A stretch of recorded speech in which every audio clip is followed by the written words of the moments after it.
जय श्री राधे भक्तों। आज हम आपके लिए यहाँ पर लेकर आए हैं श्रीमद् भागवत महापुराण के प्रथम स्कंद के 9वें अध्याय में दी गई भीष्म जी द्वारा की गई भगवत स्तुति हिंदी में।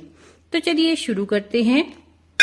भीष्म जी बोले, जो निजानंद में मग्न हैं और कभी लीला करने की इच्छा से प्रकृति को स्वीकार करते हैं, तब उससे संसार का प्रवाह चलता है। ऐसे भूमा स्वरूप यदुश्रेष्ठ भगवान कृष्ण में मैंने अपनी तृष्णा रहित बुद्धि को समर्पित कर दिया है।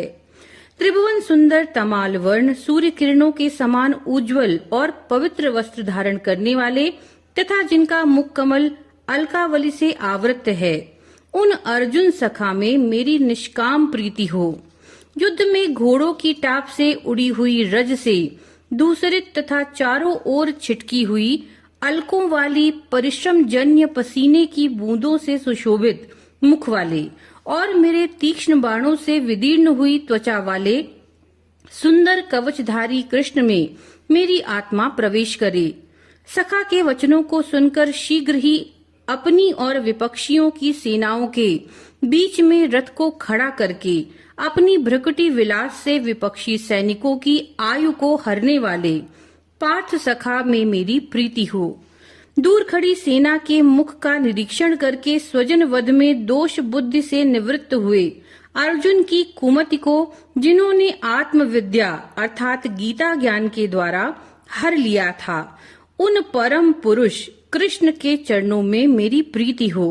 मेरी प्रतिज्ञा को सत्य करने के लिए अपनी प्रतिज्ञा छोड़कर रथ से उतर पड़े और सिंह जैसे हाथी को मारने में दौड़ता है, उसी तरह चक्र लेकर पृथ्वी कपाते हुए श्री कृष्ण मेरी ओर दौड़े। उस समय शीघ्रता के कारण उनका दुपट्टा पृथ्वी को सांत्वना देने के लिए गिर पड़ा था। मुझ आतताई के तीक्ष्ण बाणों से विदीर्ण होकर फटे हुए कवच वाले घाव और रुधिर से सने हुए जो भगवान मुकुंद मुझे हठ पूर्वक मारने को दौड़े, वे मेरी गति हों। अर्जुन के रथ में चाबुक लेकर और घोड़ों की लगाम पकड़कर बैठे हुए ऐसी शोभा से दर्शनीय भगवान में मुझ मरणाकांक्षी की प्रीति हो, जिनका दर्शन करके इस युद्ध में मरे हुए वीर भगवत स्वरूप को प्राप्त हो गए हैं। ललित गति, विलास, मनोहर हास्य और प्रेम पूर्ण निरीक्षण के समय बहुत मान धारण करने वाली तथा कृष्ण के अंतर ध्यान हो जाने पर उन्मत्त होकर भगवत चरित्र का अनुकरण करने वाली गोप वधुएं जिनके स्वरूप को निश्चय ही प्राप्त हो गई हैं। युधिष्ठिर के रासु यज्ञ में मुनिगण और नृपतियों के समक्ष जिनकी अग्र पूजा हुई, अहो ऐसे दर्शनीय भगवान ही मेरी दृष्टि के सामने प्रकट हुए हैं।